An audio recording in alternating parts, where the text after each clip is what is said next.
Well, welcome, United, to our coming out day chapel. I, I, I, I'm just going to relish the few times of the year when uh, there's not a student group or faculty or staff that sign up for chapel, and we get to play a little bit and think about what this is. And I wasn't going to let coming out day go by without acknowledging that being at United is to live in a queer affirming space. Amen. In fact, according to our esteemed admissions folks and student services, we are probably at the minimum 30% queer identified in our student body. And a bulk of those folks are in the MDiv program. So spiritual leadership in the queer community is a huge deal. And for chaplains, for congregational ministers, for social transformation folks, that's a big number. And it's just nice to remember that these stories of coming out and these stories of affirmation are important. I remember this back from when I was a teenager, and I'll tell that story in a little bit. And this wonderful leader of my community, my church community, said, we're going to talk about affirming gay and lesbian folks at the time, right? This is because I'm old. And we certainly expanded that over the years, but she said that it's not about turning straight kids gay. It's about keeping gay kids alive. And so as a youth minister, a burgeoning, somebody thought the youth minister was going to be fun someday. That was just an important statement. And I've repeated it many, many times with more inclusive letters in that title.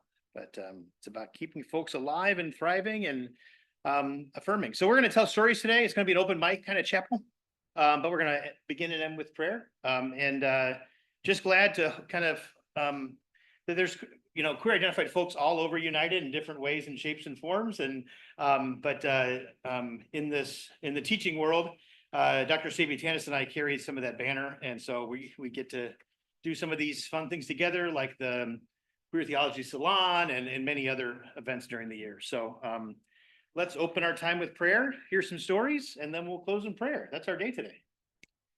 And we just want to acknowledge the prayers that we are reading come from a book called Where Pride Dwells, which is edited by Rabbi Denise Ager. So it's LGBTQ Jewish life and ritual, but I think the prayers for coming out day are really appropriate for our time together. Great. This prayer is called We Have Always Been. I look back into history, poring over our texts, sacred and profane, searching for some kind of opening where I can see myself, where I can see us. I search and find rejection from our communities and leaders, our existence hidden, shamed, criminalized, excommunicated, jailed, killed. I keep searching and catch a glimpse of our vitality, our desire, our love, our bliss, our rebellion, our chosen family. In these glimpses, I see a sliver of light pouring out of the opening. I sprint toward it, our past, our present, our future, and with all my might, break the door off its hinges. I pant, breathless on the other side. I want to scream, but instead I whisper, we are here. We are here. We have always been. Amen. So I'm a church nerd. I've said that many times in different places. And this is going to be a short story because it's just a piece of my coming out world. But I have the fortunate story in my life that I was approached to attend a general synod when I was 15. I was young. I was confused. I was, not quite sure who I was. And so I just kind of stayed out of the sexual revolution kind of stuff going on at the time because it was just, I wasn't sure what was going on. And but in this national setting of the church, we prayed a lot, we sang a lot, we loved on each other.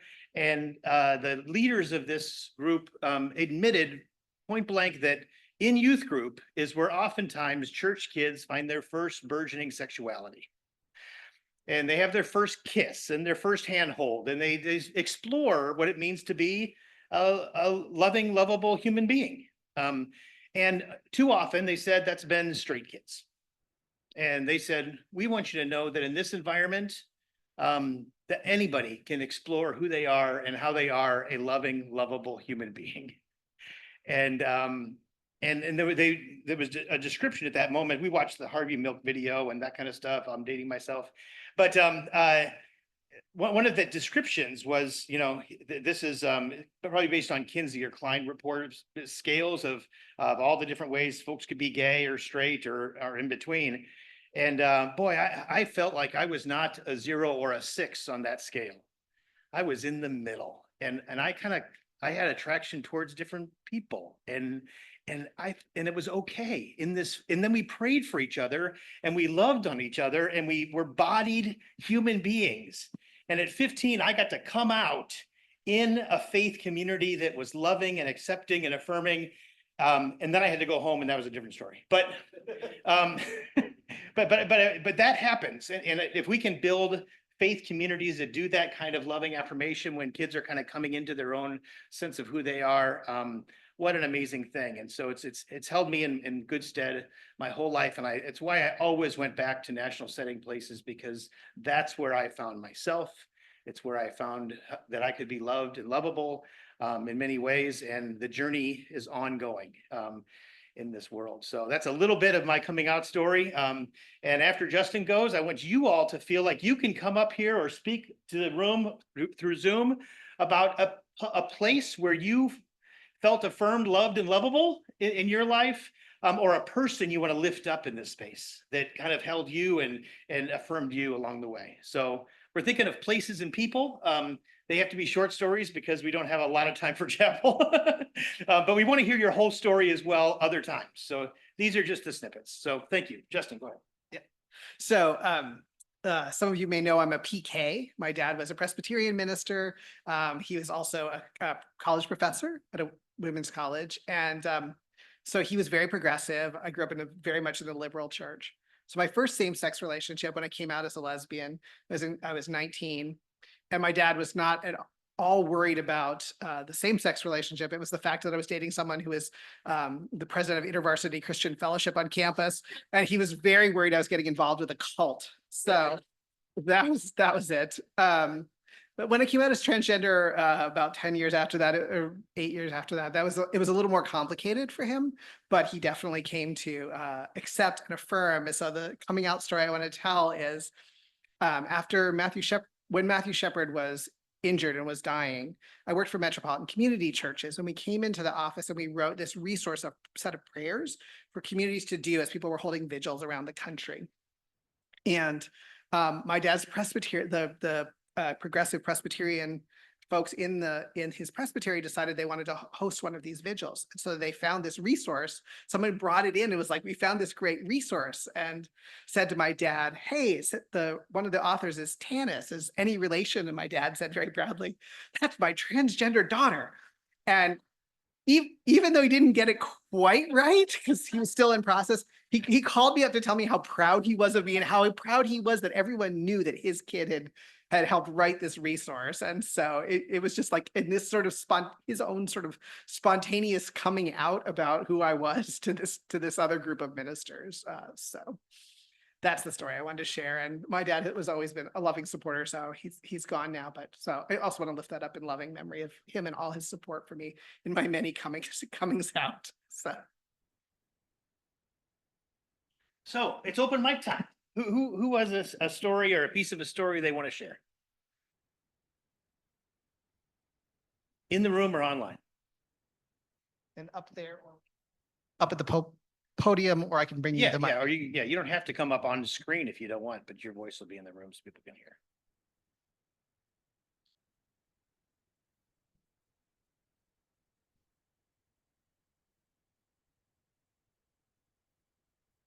Okay, thanks. Yeah, come up. Thanks, Lex.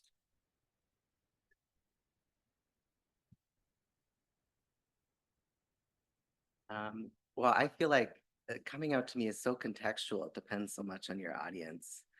And it feels like the politic of coming out has changed even for me in my mid-30s since when I started coming out at age 19 also, to now and how I talk about it. But one of the stories I have, and I'm thinking particularly of just lifting up somewhat people who've been important who have passed on. I'm thinking of the late scholar, queer studies scholar, Beth Freeman, who was a good friend of my academic advisor in undergrad, whom I never met, but because she was friends with Pete, I read a lot of her scholarship. And one of the big entryways for me into my queerness was really in college through queer theory. And so I really, a lot of that happened through Beth. And she also wrote me a letter as I was graduating. It was just, I feel like we had our intellectual disagreements that she didn't know about that were entirely in my own head. But I really appreciated that generational move. It felt supportive. So I just want to hold up Beth Freeman as opening a space for inquiry for a lot of people through her career and life.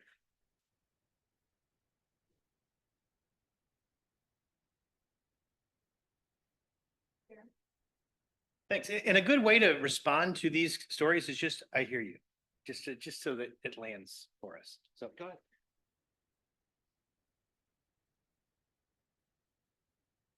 Good morning. Yeah, I want to lift up my friend Riley Hayes. He was my gay best friend, my first gay best friend. And I think, I didn't really understand my own sexuality at the time, when we were really hanging out for the first many years, but over time it was like, oh, obviously we were friends for a reason. But I guess I'm lifting up the joy that I could experience with him and like going out and just dancing all night long. And I couldn't really, I didn't have a lot of friends that I could do that with, but I felt like just this desire for joy and fun and freedom in our bodies was something that I shared with him. And I just talked to him yesterday actually for a long time. And then I'm thinking about, those kind of early days in my younger 20s of feeling really liberated in my body with someone, feeling safe to be myself with someone else, which felt so rare. It's just so incredibly rare. And also Riley was my kind of weird, we could be insanely goofy together, and so that also affirmed who I was. But yes, so this last weekend, I just am coming back from my first synod gathering with the Ecumenical Catholic Communion. And it brought back the kind of whoa, I'm experiencing that joy with this church community in a way that I haven't experienced in my life before. It was the ECC is full of the gay women, trans priests of the Catholic community who were outcasted and found their way to a different place to live their lives. And we had a dance party, and it was Michael in his heels and the gay bishop, and yeah, so I was wow, just kind of feeling that affirmation in those spaces. Yeah, thank you. Hear you.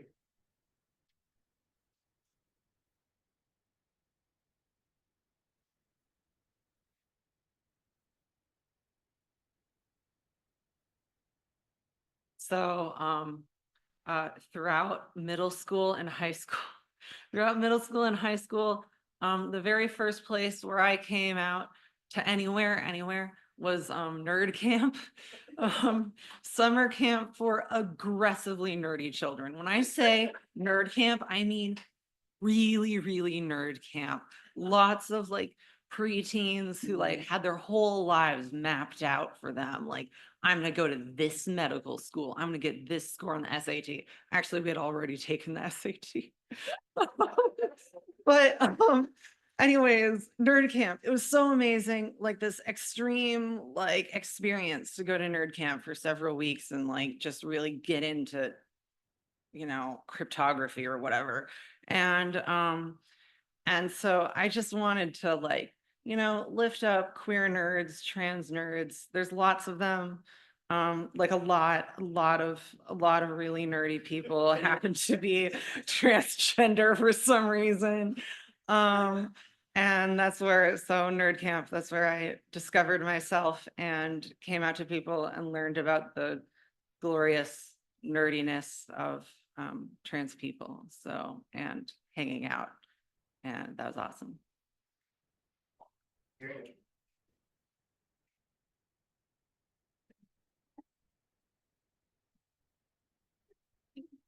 Back in front of somebody, I'm sorry. No, I think. Two quick notes. I am really happy to be a part of a school that will change diplomas for students or alums who have discovered something else about themselves. In the last year, we've changed two. One who is a transgender woman and one who is gender fluid and has incorporated another name as a middle name to acknowledge gender non-binary identity. So I'm glad about that. The second thing I'm glad about is my former person, MJ, and that I got to witness kind of at the beginning of his transition and to see him surrounded in this community and for him and me to laugh that there was 50 years between us, and theologically, you know, and what a good time it was with him.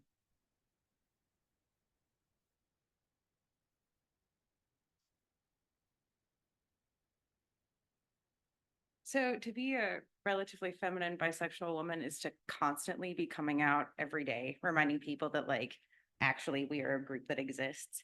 And I had struggled with that perpetual coming out process until I got a call from my sibling, standing in a sex toy store going, "Oh my gosh, Mallory, I think I'm trans." And walking with my sister Jen through her process of transitioning has and watching her grace and her comfort with her own gendered ambiguity and her own way of navigating the world where she is not always seen as who she is has made a huge difference in how I interact with my own identity. And our bond has led me to this place where I don't actually feel a need to be constantly reminding people anymore. Like, it's fine. She's kind of alleviated this not impulsive, but a kind of a compulsion to remind people. She's taught me how to be at peace, and I'm really grateful for her.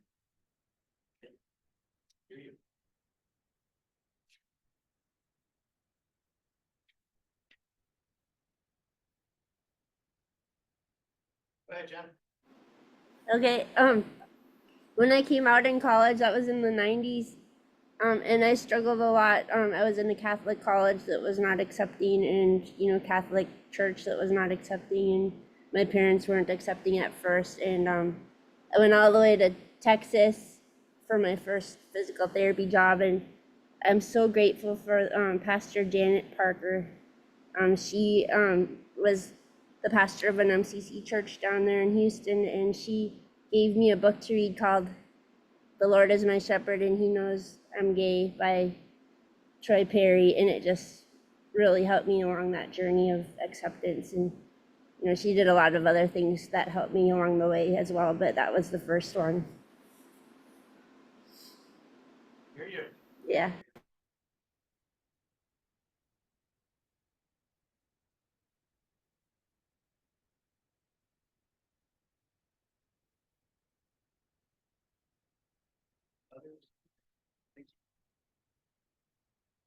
Yeah, I want to acknowledge that in these, life changes us, right? And a lot of us discover who we are intrinsically. And I remember I spent a bulk of my younger life on panels because I was open to different sexuality stuff, and so I was the gay person on the panel for a few years, and then I was the bi person a few years, and then I married someone who identifies as a woman, and then I was a straight, but I wasn't really, and that was the most unusual place to be on a panel. and I'll never want to do that again, but I've just said no. But like, part of that is how we kind of live in the world and navigate these kind of faith communities where, I think God is more known, the more diverse our community is. And the more we can tell our stories and open ourselves up to this spirit that exists among us and in us and through us. And it just enlivens this vision and image of the divine that was previously, I think, pretty small in the church. And so I think that's kind of what United sometimes stands for. Mallory gets talked about United every day with people.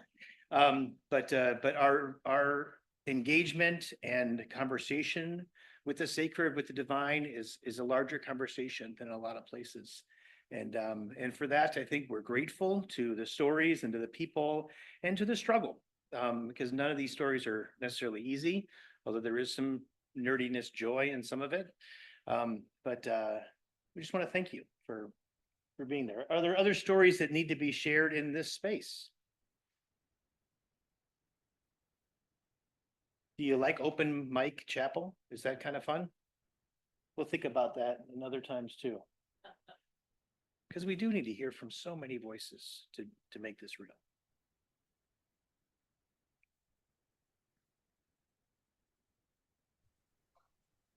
Can I say something just quick? Yeah, go for it. As I've been listening, I've really been holding in my heart my Aunt Patty and her partner Peg. And I was like, I've just had queer folks in my life forever. And why is that? And then I was like, oh, of course, because I've had gay aunts my whole life. And I remember being like young and being like so loving and proud of them and like bragging to other kids about having gay aunts. And I keep saying that phrase because I think that's what I would have said as a kid. Like not lesbian aunts, just gay aunts, you know? And I visited them in this past year and like was so excited to share with them about my partner and like hear more stories just about like when I was a kid and the start of their relationship and not having any idea about that. And so just felt so full circle to like come back around. And so I've just been holding Aunt Patty in my heart as I listen, and Aunt Peg. Hear you. Thank you, Doe. Yay.